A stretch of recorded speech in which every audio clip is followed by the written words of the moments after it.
Tragedy has a sound, and it isn't always an explosion. It's the silence that follows. I know that silence from September 11th. I was inside the World Trade Center Hotel, a building that connected the North and South Towers. I heard a loud, massive crash outside that caused my building to shake. Out the window, what I saw wasn't a city anymore. I saw a blizzard of glass, paper, and twisted chunks of metal. Burning debris came crashing down my window to the plaza below. I saw people in suits and heels sprinting for cover. One moment they were running, the next they were struck down. There was no sound through the glass window, but the silent struggle for life was loud. Then I heard a woman yell, "Get out of the building." I ran down 13 flights of stairs. When I reached the ground floor, it was the door to the plaza. I realized that if I stepped outside, I wouldn't survive the first 10 feet. The exit was right there, but I was trapped. So I turned around and fought my way back up the stairs and found the lobby. In the lobby, there were crowds of people, firefighters, rescue workers, police officers, all ushering us out. I joined the flow of people like a single wave outside. I finally made it out. The first person I saw was a police officer. He was screaming. His voice boomed, "Run and don't look up. Run and don't look up." Those words echoed in my ears, but I did what he told me not to do. I looked up. The North Tower was in flames. Black smoke spilled out. I stood there frozen, watching the tallest building in New York City burn.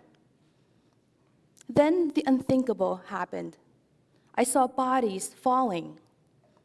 For those trapped on the highest floors, there was no option except to jump or to face the unbearable heat and be burned alive. In those final seconds, many chose to jump. Then I heard a plane coming from the distance. For a moment, I felt a surge of relief. I thought it was the military coming to help rescue the people trapped in the North Tower.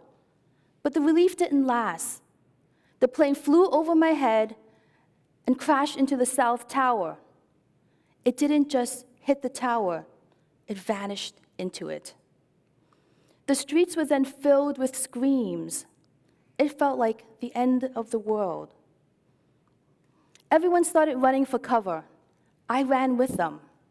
I ran alongside a man who got hit by glass in his eyes. He was pleading to see the doctor. I ran as the air grew heavy. I ran until I found a subway station. Commuters were complaining about being late for work. They were oblivious to what was happening outside. What I later realized was this wasn't an accident. We were under attack. In less than an hour, the South Tower completely collapsed, crushing the 24-story hotel I was just at. I had barely made it out. The images of what I saw that day are etched into my mind. The faces of those who died haunt me. In the days following the attacks, people were desperately searching for their loved ones, praying for them to be found. The streets everywhere were filled with makeshift memorials. Every corner of every street, they were covered with flowers and photos. The air was drenched with unbelievable sadness. Years later, I realized I wasn't just running away from the towers. I was running towards the person I was meant to become.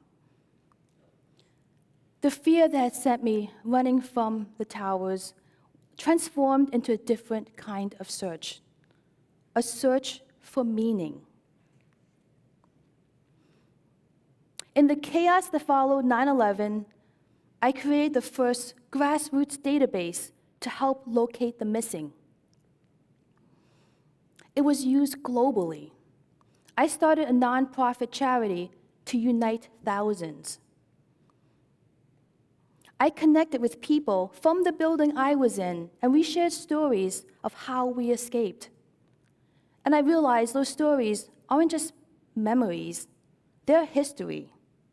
So I wrote them down and published a history book to preserve the legacy of those who were in the same building I was in. When I talk about my experience during book signings, the groups that relate most to my experience is a group you wouldn't expect. They are teenagers and young adults. Can a generation that wasn't even alive during September 11th deeply understand what I went through? They can. And these are 15, 18, 21-year-olds that can relate. They tell me they knew what I went through. They know exactly what I went through. They had a police officer tell them to run. But for them, it wasn't run and don't look up like I was told. For them, it was run and don't look down. These are commands they heard running away from mass shootings at their schools. As I talked about my experience, I saw something in their eyes I didn't expect from teenagers. I saw recognition. Younger people who knew how I felt during the 9/11 attacks. They knew the weight of the fear. They knew the sound of feet pounding against pavement, running away from danger. They knew what it felt like to be ushered out of a building they once thought was safe, guided by police. They heard the same command that I did, the command that changes your life forever. Run, run for your life. These kids held the same weight I held, the weight of surviving a terrifying experience, the weight of running away from danger, the weight of returning back to a new normal after losing people they knew and cared for. When you survive something this terrifying, you are left with a sense of guilt that you made it out while others did not.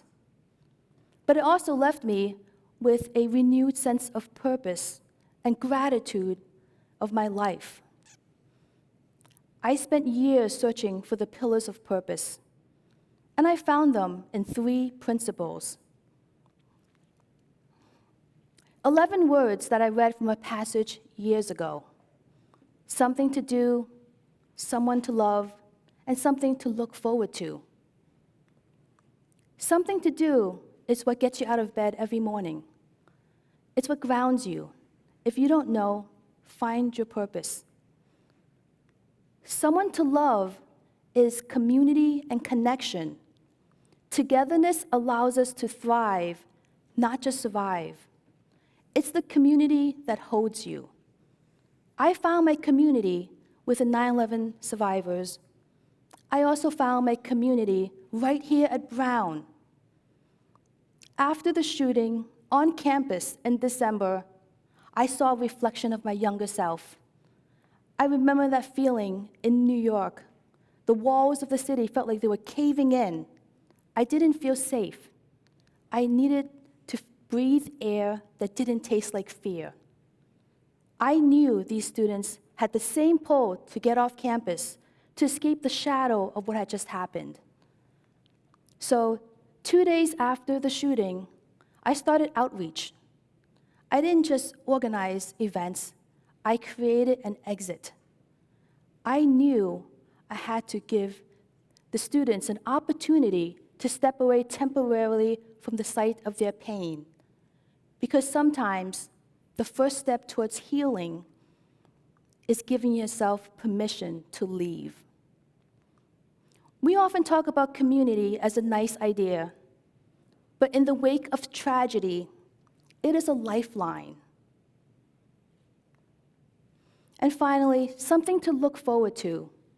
This is hope, but it's not a quiet, distant hope. It's what prevents you from being weighed down by your worst day. When you have something to look forward to, you don't wait for the future, you run towards it. I was able to make it home on September 11th. Thousands of others were not. And in the years since, I've watched others emerge from unthinkable trauma. Sometimes people think that surviving is the end of a story, but it is not.